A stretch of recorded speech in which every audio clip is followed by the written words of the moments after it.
Bonjour et bienvenue à l'émission Vie de foi. Savez-vous que Dieu s'intéresse à votre période de vacances? Oui, Dieu est intéressé. Et moi, je suis intéressé également de vous partager le cœur de Dieu concernant vos vacances. Souvent, les gens s'imaginent, bien, j'ai ma vie d'église, ma vie spirituelle que je vais vivre toute l'année. Mais dans ma période de vacances, c'est mon temps à moi et c'est le temps pour moi de décrocher. Et je dirais, c'est vrai, on devrait décrocher de notre routine de travail. Ça, c'est très, très bien. Mais on ne devrait jamais décrocher de Jésus. En fait, on devrait inviter Jésus avec nous dans nos vacances. Et cette semaine, si vous êtes déjà en vacances, bien, gloire à Dieu, peut-être vous pouvez nous suivre sur votre téléphone, votre portable, peut-être avec votre ordinateur dans une croisière, peu importe où vous pouvez vous retrouver, vous pouvez nous suivre grâce aux médias, grâce à l'Internet, gloire à Dieu. Et cette semaine, ce qu'on va faire, on va vraiment passer du temps à découvrir comment Dieu s'intéresse à vos vacances. Et il y a cette notion dans le corps de Christ, vraiment, où on devrait être spirituel toute l'année, sauf dans la période des vacances. Même quand il fait beau, il fait chaud, souvent les gens arrêtent d'aller à l'église pendant un temps. Et dans toutes les églises que j'ai pu voyager et là où j'ai été pasteur, j'ai toujours vu ça, que dans le temps de l'été, souvent, l'assistance au culte diminue. Mais ça ne devrait pas être le cas.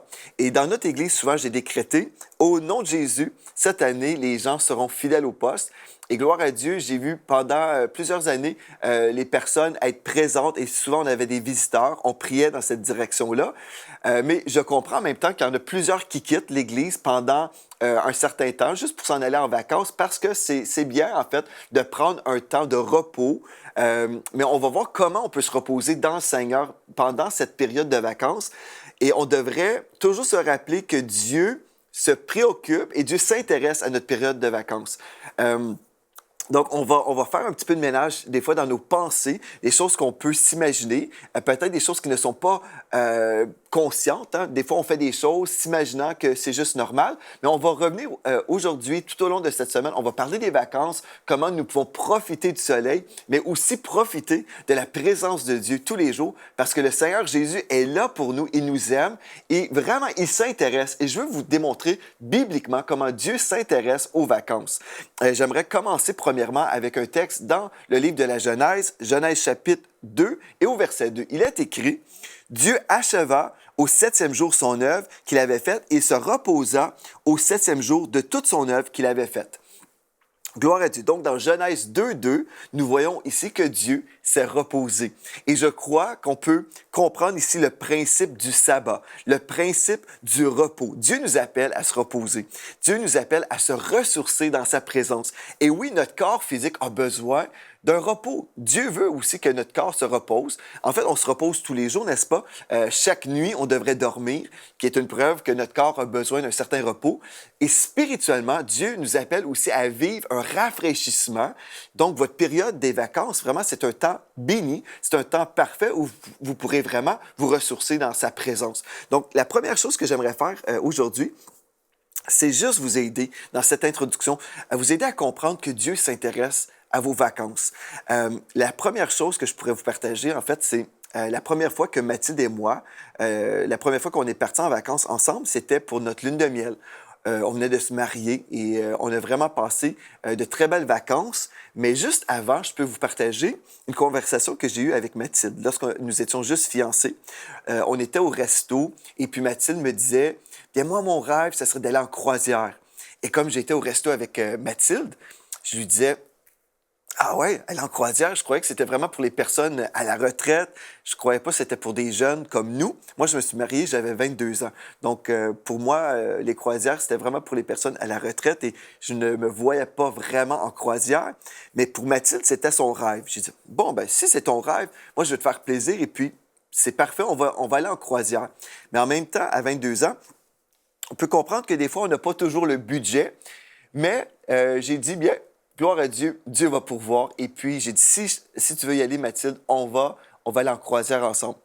Mais j'ai appris une chose, c'est qu'en croisière, à l'époque, lorsqu'on prenait un forfait, habituellement, ce qui se produisait, on passait une semaine en mangeant à une table et puis on pouvait manger avec des étrangers. Et pour moi, je me disais, oh, si je passe une semaine en train de manger avec des gens que je ne connais pas, bien peut-être je peux m'asseoir avec des personnes intéressantes ou peut-être je peux m'asseoir aussi avec des personnes qui vont se plaindre et peut-être c'est des personnes que je n'aimerais pas trop dans le sens, on doit aimer tout le monde, mais dans le sens des gens qui ne sont pas vraiment comme nous, où on n'a aucune affinité. J'étais un peu concerné de passer une semaine en mangeant 3 fois par jour avec des étrangers et aussi être assigné à une table pendant une semaine avec les mêmes personnes. Donc, j'ai prié. Mathilde voulait aller en croisière et puis moi, je voulais faire plaisir à mon épouse. Donc, j'ai prié à l'avance et j'ai dit, Seigneur, j'aimerais ça que tu puisses orchestrer, tout notre voyage, entre autres, notre table où nous allons manger. Vous savez comment Dieu est bon? Dieu aime ça nous faire plaisir et Dieu a orchestré toute cette chose-là parce que quand on est allé au resto la première fois sur le bateau, on a pris notre première croisière, c'est ça, en 1999, lorsqu'on s'est mariés. Et puis, on a commencé à parler avec les personnes. En fait, nous étions, je crois, 4 couples autour d'une table et nous étions tous des enfants de Dieu nés de nouveau. C'était tout à fait merveilleux. Vous savez, des fois, on est appelé à évangéliser et puis c'est bon de côtoyer des gens qui sont perdus. Mais j'avais demandé spécialement au Seigneur, j'ai dit, j'aimerais avoir un temps au resto, dans la salle à manger, où je vais pouvoir avoir du bon temps. Et puis, Dieu a entendu ma prière et j'ai trouvé ça spécial parce que nous étions 4 couples autour de cette table, tous des enfants de Dieu. Nous étions vraiment nés de nouveau. On avait des conversations édifiantes. Et j'ai trouvé ça vraiment béni. Et j'ai vu comment Dieu s'intéressait à nos requêtes de prière. Dieu s'intéressait même à notre période de vacances. Je trouve ça super merveilleux. Dieu, là, est tellement bon, il est tellement merveilleux. Et si on prend le temps et on dit, Seigneur, je m'en vais en vacances, mais est-ce que tu peux tout orchestrer pour nous? Moi, je suis comme ça. J'aime prier, j'aime avoir cette relation avec Dieu et échanger.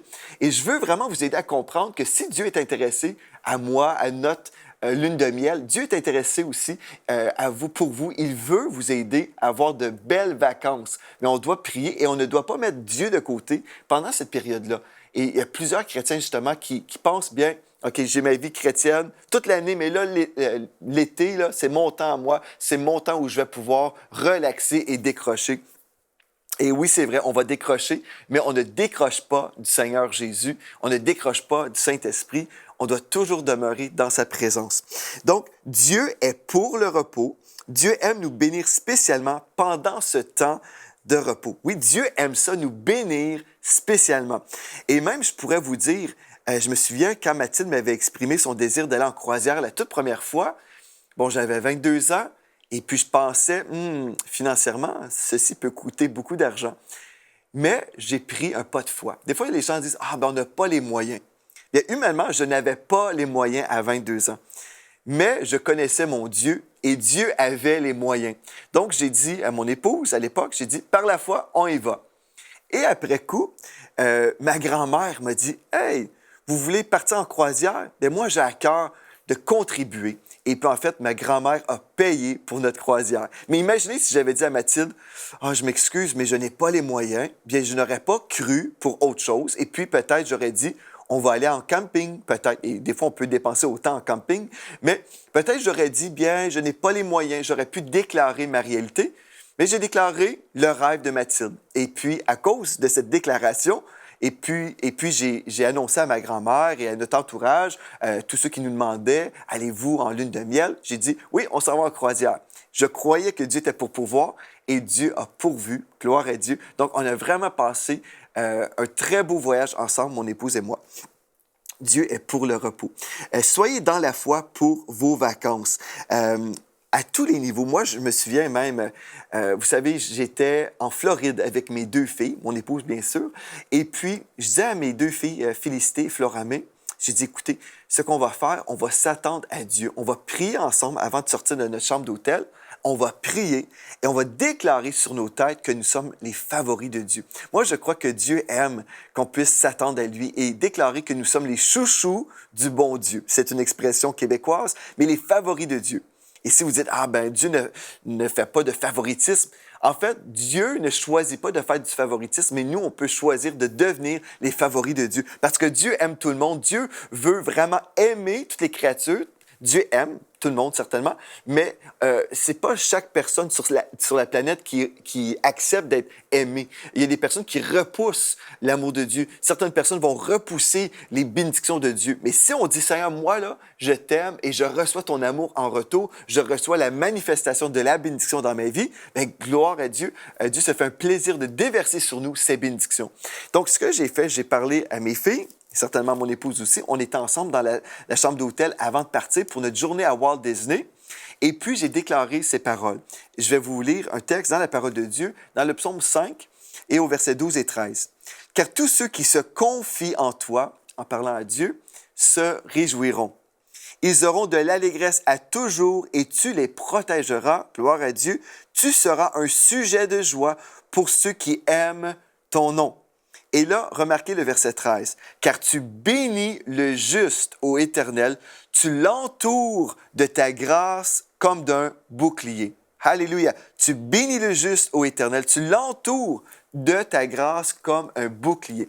Et je me vois tous les jours comme étant entouré de la grâce de Dieu. Entouré. Je vis dans une bulle de la bénédiction de Dieu. Hier, je parlais justement avec ma Floramé, ma plus vieille, qui a 15 ans aujourd'hui. Et puis, elle me disait, papa, toi, tu vis dans une bulle. Tu es toujours dans la bénédiction de Dieu. Et j'ai dit, absolument, j'aime vivre dans cette bulle. Et c'est disponible. Cette bulle est disponible pour vous. Si on médite sur la parole de Dieu, si on passe du temps dans la présence de Dieu, nous pouvons vivre dans une bulle de la gloire de Dieu. Cette bulle est disponible pour chaque enfant de Dieu. Bon, mais je reviens à mon histoire. Et si vous dites, ah, mais tu as des épreuves sûrement des fois. Oui, on peut vivre des épreuves, mais vivre la bénédiction de Dieu dans les épreuves. Gloire à Dieu. Pensez à Joseph, par exemple, qui était éprouvé certainement lorsqu'il a été trahi par ses frères. Il a été mis en prison, mais la bénédiction de Dieu était sur lui. Et finalement, Joseph est devenu le premier ministre en Égypte. Donc, peu importe les épreuves, la bénédiction de Dieu est pour nous, la faveur de Dieu est pour nous, et rien ne peut empêcher la bénédiction de Dieu. Donc, on peut vivre dans une bulle de la gloire, une bulle de la bénédiction de l'Éternel tous les jours de nos vies, même en vacances.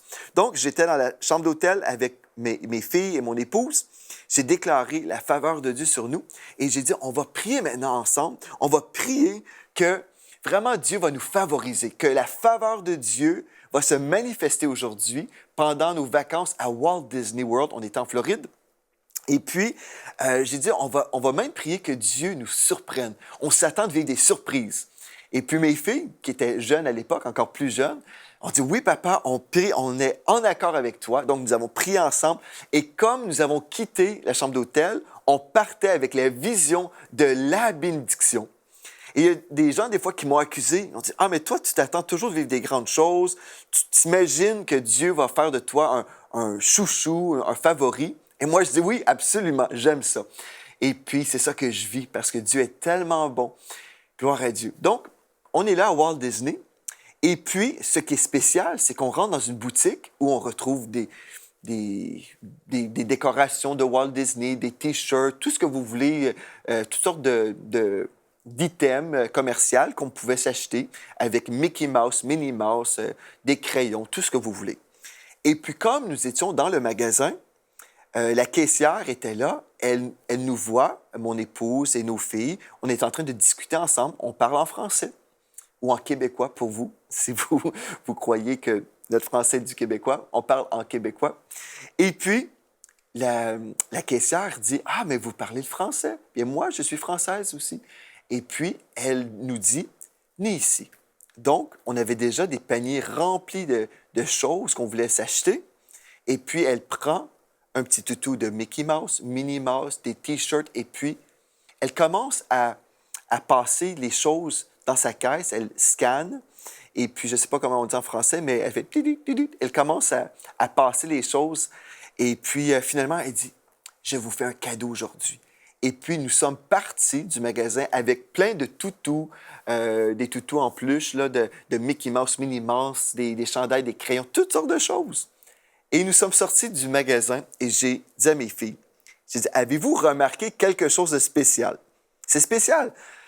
Ils ont dit, oui, nous avons reçu plein de cadeaux aujourd'hui. J'ai dit, ben oui, Dieu est tellement bon. On a prié ce matin avant de partir. Seigneur, on s'attend de vivre des bénédictions, on s'attend de vivre des surprises. Et mes filles, dès leur jeune enfance, leur jeune âge, dans leur enfance, ils ont pu voir déjà que Jésus était tellement bon. Il se préoccupait, il était intéressé à nous, il entendait nos prières et puis il voulait se manifester comme étant ce bon Dieu qui voulait nous chérir. Et certaines personnes diront, « Ah, mais ces choses-là ne sont pas importantes, c'est du matériel. » Et oui, je comprends, c'est du matériel. On n'a pas besoin d'avoir un Mickey Mouse ou d'une petite poupée Minnie Mouse pour aller au ciel. On s'entend, on comprend. Ces choses-là ne sont pas importantes quand on considère l'éternité. Mais je crois que Dieu veut juste simplement nous révéler comment il nous aime. Et mes filles ont pu voir dès leur jeune enfance, leur jeune âge, ils ont pu voir Dieu se soucie de nous, Dieu nous aime, Dieu nous favorise. Et Dieu a répondu à notre prière.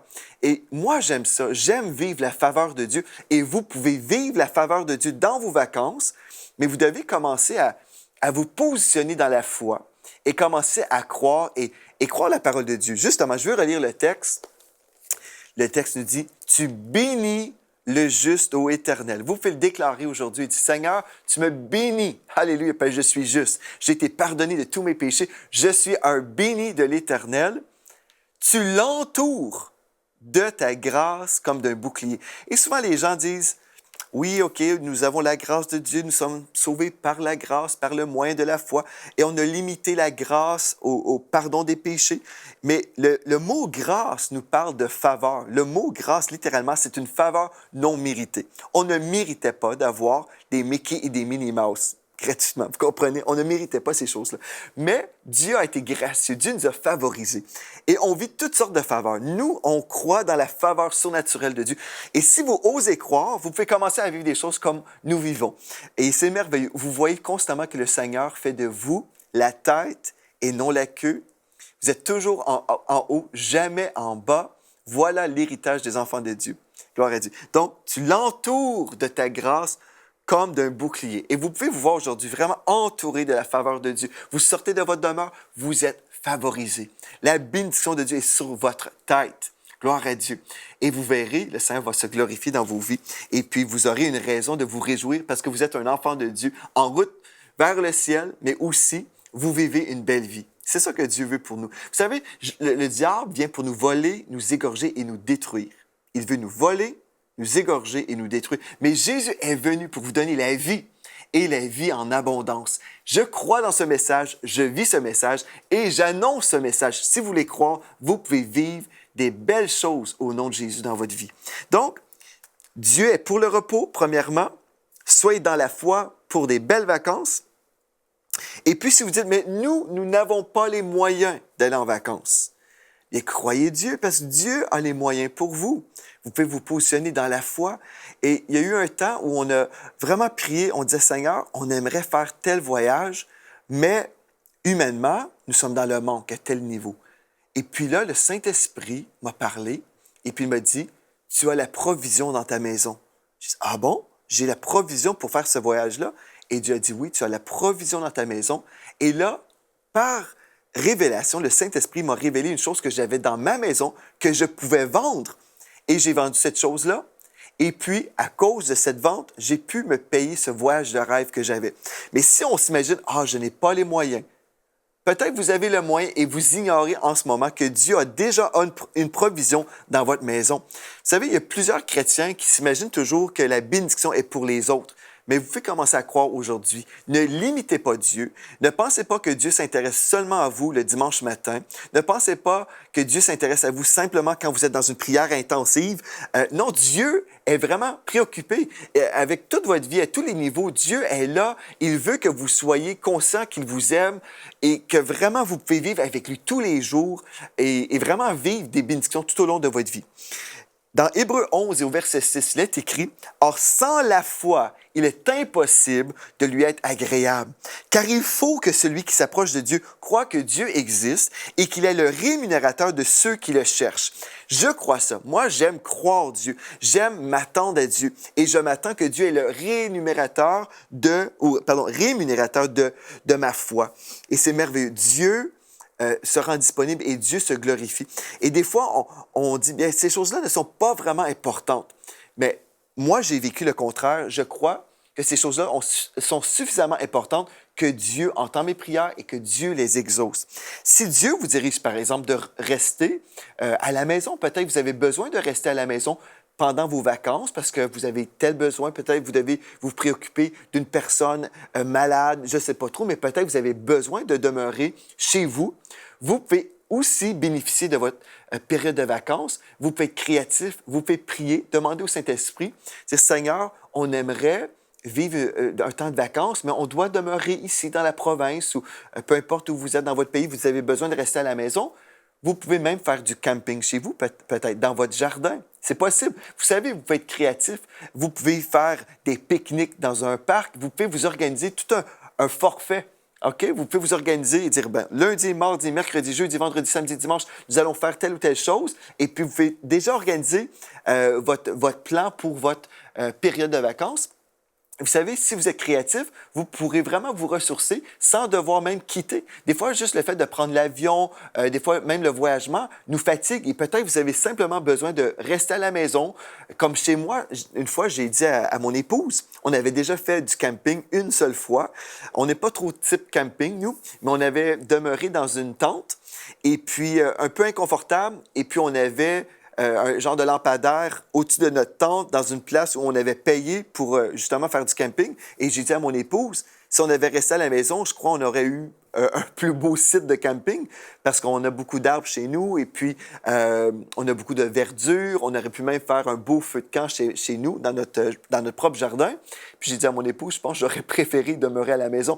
Et vous pouvez peut-être demeurer à la maison et vivre un temps en famille où vous allez vous ressourcer ensemble, faire un feu de camp, faire griller des guimauves, peut-être griller des saucisses et avoir un bon temps. C'est possible. Donc, soyez créatifs et ne dites pas « c'est impossible pour nous, nous sommes limités ». Vous savez, vous pouvez penser « c'est impossible ». Financièrement, on n'a pas les moyens. C'est impossible parce que telle personne dans la famille a besoin de nous. On a des responsabilités, on a des choses. Ne pensez pas toujours limitation. Mais commencez à croire à l'impossible. Dites « Seigneur, on a besoin de vacances, mais peut-être en ce moment, nous devons rester ici. » Mais on aimerait ça avoir vraiment ton inspiration divine. Et si vous priez, vous êtes inspiré par le Saint-Esprit, Dieu va s'occuper de vous. Il va vous donner vraiment des bonnes idées. Donc, si Dieu vous dirige à demeurer à la maison, créez des vacances à la maison. Et puis, vous pouvez aussi exercer et vous pouvez exercer et semer de l'hospitalité. Vous pouvez inviter des gens à la maison. Des fois, vous savez, nous sommes tellement occupés qu'on n'a pas vraiment le temps d'inviter des personnes. Des fois, on aimerait, mais on a le travail, on a tellement d'occupations. Des fois, nous sommes très fatigués en rentrant après une journée de travail. On aimerait ça avoir des amis à la maison. Mais dans votre temps de vacances, c'est justement un temps où vous pouvez accueillir des gens à la maison. Vous pouvez faire des beaux soupers. Vous pouvez faire des pique-niques. Vous pouvez vous organiser et exercer un peu d'hospitalité et démontrer que vous aimez certaines personnes dans votre entourage. Donc, ne soyez pas limités. Aujourd'hui, dans cette première émission, c'est juste un temps d'introduction où j'aimerais vous faire comprendre, vous aider à comprendre que Jésus s'intéresse à vous. Jésus, le Seigneur, s'intéresse à votre période de vacances et vous devez commencer à croire pour vivre un temps de ressourcement. C'est disponible pour vous. Et demain, on va vous donner des conseils maintenant. Comment avoir les plus belles vacances possibles? Je vais vous donner des conseils parce qu'il y a des choses qu'on peut faire qui vont vraiment nous empêcher. Et premièrement, une des choses que j'aimerais juste établir aujourd'hui même, c'est que vous devez prendre une routine, vous devez prendre des vacances de votre routine et jamais du Seigneur Jésus. C'est une chose très importante. Ne partez pas en vacances pensant que vous allez décrocher du Seigneur Jésus. Plusieurs chrétiens le font. Je l'ai vu à maintes reprises et surtout en tant que pasteur, au mois de septembre, après le temps des vacances, j'ai rencontré souvent plusieurs familles et dans le temps des vacances, surtout l'été, les gens vivent des crises. Souvent, c'est ça que j'ai vu en tant que pasteur. J'ai vu des gens qui revenaient à l'Église, ils avaient eu des crises dans leur couple, des crises dans la famille, il y avait eu toutes sortes de problèmes. Pourquoi? C'est parce que les gens ont arrêté d'avoir leur bonne routine. Vous savez, il y a des mauvaises routines ou des mauvaises habitudes, mais il y a aussi des bonnes habitudes qu'on peut avoir. On peut prier tous les jours. Ça, c'est une routine, c'est une bonne habitude. Passer du temps dans la présence de Dieu, passer du temps dans la parole de Dieu, ce sont des bonnes choses qu'on devrait continuer à faire pendant nos vacances. Mais plusieurs chrétiens qui s'imaginent, « Ah bien non, moi là, j'ai travaillé toute l'année, là j'ai besoin d'un temps juste pour moi, je veux décrocher. » Et puis ils décrochent de leurs bonnes habitudes. Et puis finalement, quand on quitte le Seigneur d'une certaine façon, même si on n'abandonne pas le Seigneur d'une façon officielle en disant « Seigneur, je te renie », non, mais les gens sont juste là, ils disent « Ah bien là, je prends un congé ». Et ce n'est même pas nécessairement d'une façon consciente. Ils sont juste comme « OK, là, je prends un temps pour moi ». Et puis, finalement, ils deviennent de plus en plus charnels parce que spirituellement, ils ne sont pas en train de se nourrir. Et puis, ils sont là en train de se bagarrer, ils sont là en train d'avoir des chicanes avec leurs conjoints, conjointes. Et puis là, les gens deviennent charnels. Et puis là, il y a finalement des choses qui ont peut-être été un sujet de conflit pendant l'année. Et là, l'été, quand les gens sont en vacances, là, on va ramener ces choses-là sur la table. On va commencer à discuter sans vraiment être sensible à la voix du Saint-Esprit. Et c'est là où on voit que vraiment, il y a des crises des fois dans les couples. Il y a toutes sortes de choses terribles qui se produisent l'été. Et au mois de septembre, moi, je rencontre des chrétiens qui ont décroché de Dieu. Et puis là, on me dit, « Pasteur, on a besoin d'aide. Les choses vont mal pour nous. » Et puis si on pouvait juste dire, « OK, je comprends, mais avez-vous passé du temps avec Dieu? Avez-vous continué à chérir la présence du Saint-Esprit? » Vous savez, il y a une bonne façon de prendre des vacances et il y a une mauvaise façon. Et demain, ce qu'on va faire, je vais vous donner des conseils. Vraiment, vous allez voir comment vous pouvez avoir les plus belles vacances au monde. Et puis, en fait, je peux vous dire, ceci ne coûte rien. C'est des conseils tout à fait gratuits. Et peut-être vous êtes en vacances déjà et vous me suivez peut-être sur votre portable. Je vais vous donner les bons conseils. Comme ça, vous allez pouvoir vous protéger. Vous savez, le diable ne prend pas de vacances, lui. Il veut venir contre vous en tout temps. Il vient pour voler, égorger, détruire. Le diable rôde comme un lion rugissant, cherchant qui il va dévorer. Et si on est spirituellement endormi pendant les vacances, bien, le diable peut vous voler. Il peut détruire votre couple. Il peut faire des choses. Il peut vous attaquer dans votre famille. Il peut vous rendre malade pendant vos vacances. Mais moi, j'ai décidé, non, je vais vivre la bénédiction de Dieu tous les jours de ma vie.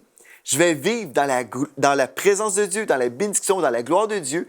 Et même en vacances, je vais voir le Seigneur vraiment me bénir et je vais avancer même pendant mon temps de repos. Spirituellement, je veux avancer en tout temps. Donc, j'ai pris cette décision et j'aimerais vous encourager cette semaine. Suivez-nous toute la semaine, suivez cette série et vous allez découvrir comment Dieu veut vous chérir, comment Dieu veut vous ressourcer, vous rafraîchir et comment même pendant votre temps de repos, vous pourrez aller de l'avant et aller de gloire en gloire. Donc, d'ici à demain, j'aimerais vous inviter à visiter le site web enseigne-moi.com. Invitez également vos amis. Si vous êtes en vacances avec votre famille, vous pouvez également écouter toute la série ensemble avant de partir pour commencer votre journée. Écoutez l'émission Vie de foi et démarrer dans la foi, démarrer dans la joie. Donc, gloire à Dieu. Merci d'avoir été là. D'ici à demain, soyez richement bénis.